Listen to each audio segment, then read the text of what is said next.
Kenna's going to cut my fringe because it's got far too long, and I just kind of wanted to know how to cut your fringe yourself, really. Well, I know there's going to be a stage where I'm going to be away and we're both very busy.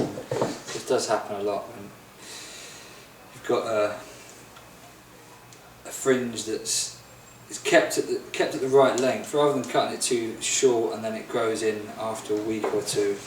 We keep it right on the button. You know, it's always cut, so it's looking good immediately. It's quite a commitment, really, isn't it? Yeah, so basically it's going to grow out within a week, but that's when, if you can't get into your stylist or into see me, then you're going to need to cut it yourself. So the initial thing is you need to decide what hair is fringe and what's not. Using a comb, section off your hair from fringe to the rest of the haircut. And if you haven't got sectioning clips, just push it behind the ear. You should never cut a fringe in yourself, should you? This is just trimming, because cutting in a fringe is like quite a technical... It is actually quite technical. It seems quite easy, but you've got curves of heads and stuff. Yeah.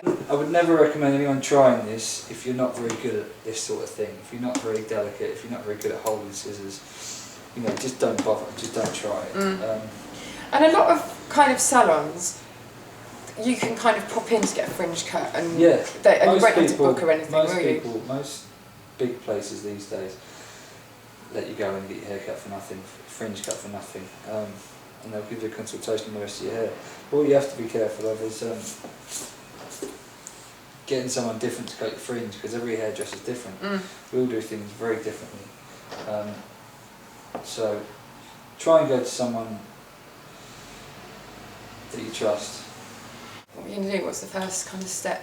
First step is, on dry hair, so I'm going to section off the middle section, which is going to be our guide. It's going to be a section about ½ an inch wide, and we're going to use our fingers to create very little tension. See, it's not moving terribly, I'm not pulling that hard, it's not moving. Very delicate. Because naturally it would spring up anyway, is that what you're doing? Right. It's going to have a natural spring. And with Ruth's particular fringe, it's slightly more broken up, a little bit rock and roll, so we're going to cut it, which is what's called point cutting. So instead of cutting it blunt this way, we're going to cut into the hair this way. This is more forgiving when you're doing it at home. This is why I'm showing you this technique. Careful not to cut on your finger, and obviously use sharp scissors. You can buy hairdressing scissors in Boots these days. How much are they? Are they expensive? About 15 quid. It's worth paying. They're not great, but they're better. What about in America?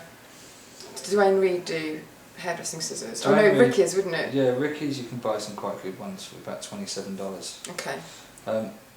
So next, I'm taking a bit of my guide, which is that first piece of hair that I've cut, and I'm moving over towards the left hand side. Right hand side if you're looking that way. So using the guide we cut previously, we're going to use our fingers as the line where the fringe is going to go. We're going to point cut along there. It's just cutting up into the hair, so that line is not really sharp. It feels quite dangerous to be doing it yourself. I'm quite glad that I'm not, if you know what I mean. Yeah, I know what you mean. What people could do is show this video to who they, you know, to whoever they live with, like flatmate or boyfriend or whatever, and get them to practice. Get your friend to cut you. Exactly. So again, my hands are staying pretty much on Ruth's face here, just to keep that natural fall. And then, I'm not going in directly straight because I'm not going to cut much hair off. I'm going in at a 45-degree angle and just cutting a bit of hair off.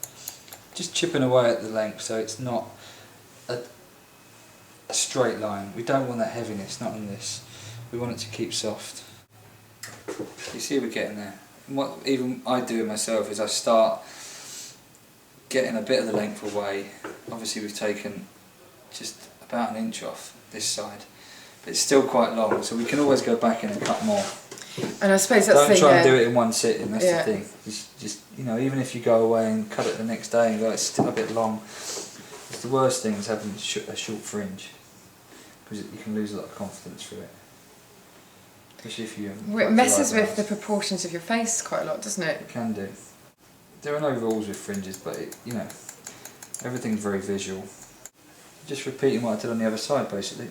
Combing the hair down, a little bit of tension, and just point cutting into the length.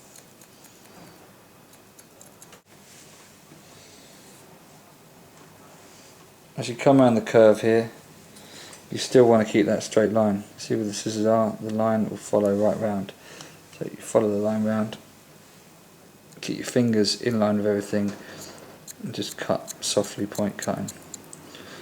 My hand's still against Ruth's face. That's why I don't smoke. So at this stage Ruth still can't see. So what I want to do is just go through from the centre again and use a different technique. Which you can see, I'm lifting all the length up here and taking it all in my fingers and giving myself a centimetre there to play with. And what I'm going to do is I'm going to cut into that centimetre.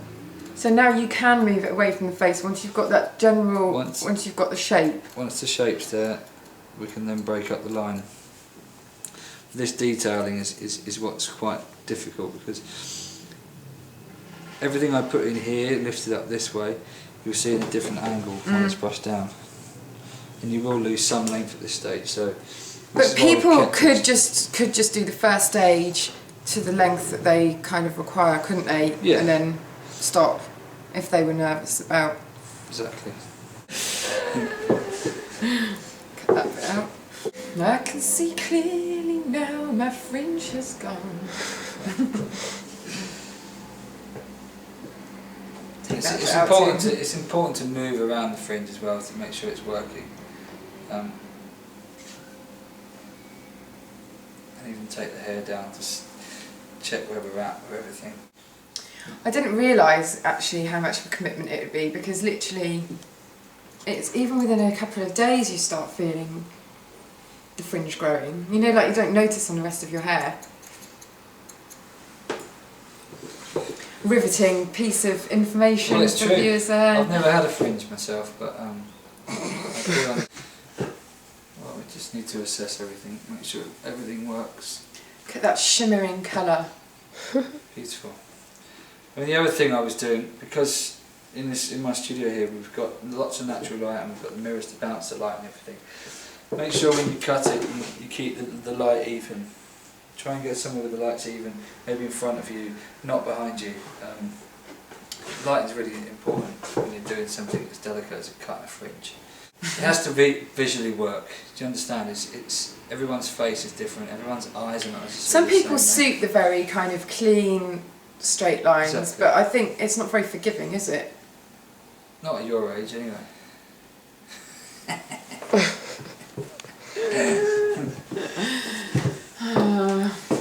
It's going to be fun editing this. I always like to look at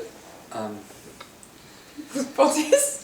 people's bodies, people's outfits, you know, to get a feel of how things all work together. I always like to take the gown off